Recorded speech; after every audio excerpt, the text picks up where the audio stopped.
We're diving back into our series where we dive into your boldest opinions on watches. I threw the question out on various social media channels, seeking your most intriguing takes, and you all came through. Now, it's my turn to respond to your thoughts in this video. Rolex buyers don't like watches. The first hot take is that many Rolex wearers aren't avid watch enthusiasts compared to followers of other luxury brands, which holds some truth. Rolex has transcended our niche community, attracting a diverse audience beyond passionate collectors. While this assertion is valid, it's crucial to acknowledge that within the extensive Rolex collector base, there exist fervent and knowledgeable individuals. The brand's popularity extends to various motivations for ownership. This phenomenon parallels people wearing band t-shirts without knowing the music, emphasizing that Rolex's broad appeal brings in a mix of enthusiasts. Rolex's success in symbolizing status is commendable, but it also introduces individuals less inclined towards the intricate watch discussions we cherish as enthusiasts. Therefore, this statement reflects the impact of Rolex's massive reach and diverse collector motivations. Is it okay to be a snob? Being a watch snob is acceptable up to a point, focusing on personal preferences and discerning tastes. It becomes problematic when one imposes their beliefs on others or belittles them based on their choices. The definition of a snob, per the Oxford Dictionary, is someone who considers their tastes superior to others. In this sense, snobbery involves putting others down, which is unacceptable. While acknowledging diverse tastes is crucial, being a snob as defined isn't justifiable. Appreciating different preferences is acceptable, considering individual collecting journeys and financial situations. Similar to not ridiculing someone at the gym for their capabilities, it's crucial not to mock others for their watch choices or affordability. Encouraging inclusivity and avoiding gatekeeping helps foster a thriving watch community, respecting subjective tastes and diverse interests. Are gifted watches forever? The idea that receiving a gifted watch doesn't bind you to keeping it forever is nuanced, and I find myself mostly disagreeing. When someone gifts me a watch, regardless of its value, it symbolizes a deep connection and effort in understanding my interests.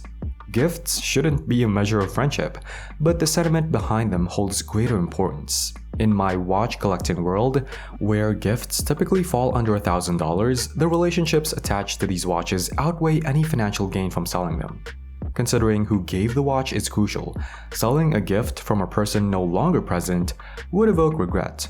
Personally, my most cherished watches hold sentimental value, connecting me to individuals no longer alive. The only exception would be extreme financial hardship, where selling becomes a necessity for survival. Otherwise, maintaining relationships takes precedence over selling a watch for me. Spring Drive is just quartz? This hot take that claims the Spring Drive is just a quartz watch is not entirely accurate. While it's true that the Spring Drive isn't a traditional mechanical watch, labeling it as a mere quartz watch oversimplifies its complexity. The Spring Drive utilizes three distinct sources of energy: mechanical, electrical, and electromagnetic. Unlike conventional quartz watches powered by a battery, the Spring Drive starts with a mechanical energy source, converting it into electrical energy through a glide wheel with a magnet. This energy transfer, combined with quartz oscillation and electromagnetic energy acting as a brake, results in a unique timekeeping mechanism. The Spring Drive isn't easily classified as purely mechanical or quartz, making it a distinctive hybrid. Its accuracy, surpassing many quartz movements, and meticulous finishing further set it apart. Non-Sapphire Crystals. Craig expresses a dislike for watches with non-sapphire crystals marketed as having a retro vibe. While acknowledging the cost-effectiveness of materials like plexiglass, he questions the company's attempts to convince consumers that such crystals align with the intended vintage aesthetic. Contrary to the assumption that cost is the primary factor, the speaker contends that the decision might be more nuanced. He highlights the distinctive looks created by different crystals, sapphire, plexiglass, and hardlux, and argues that aesthetics, reflections, and legibility play crucial roles beyond scratch resistance. Using Seiko as an example, the speaker suggests that some brands prioritize other benefits, making watches more affordable without sacrificing quality. The conversation delves into the subtleties of crystal choices, emphasizing factors like reflections, legibility, and the unique warmness of non-sapphire options.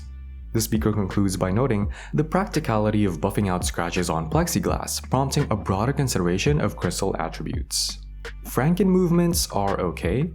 This viewpoint suggests that it's acceptable to purchase a vintage watch with a Franken movement, especially considering the challenges lay enthusiasts face in discerning authenticity for older timepieces.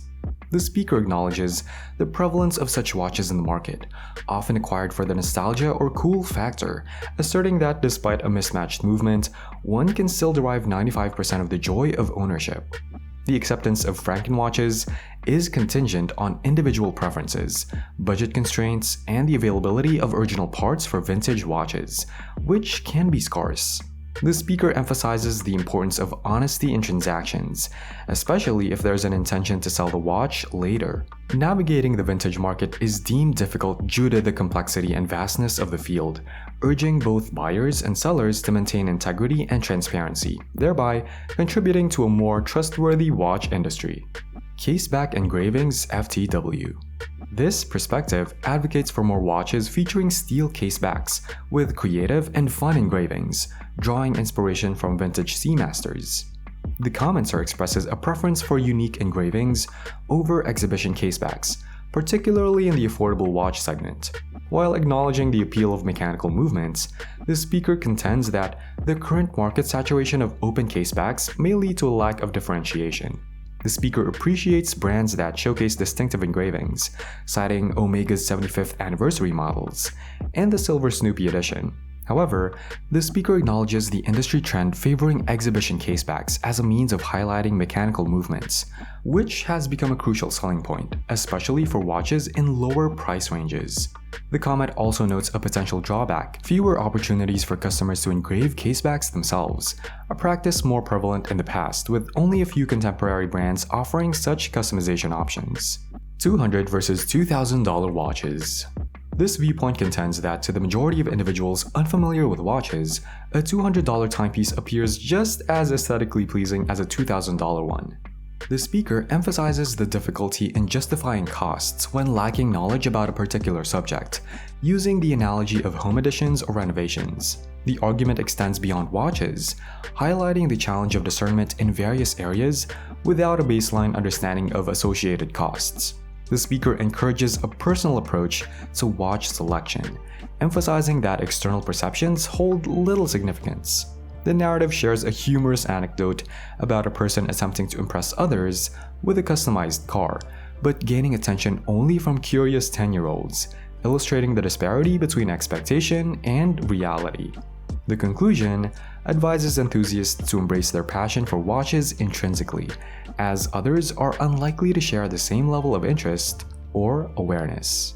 Alright folks, those are my perspectives on your hot takes. If you liked the video, show it some love with a thumbs up, consider subscribing, and ring that bell for future content.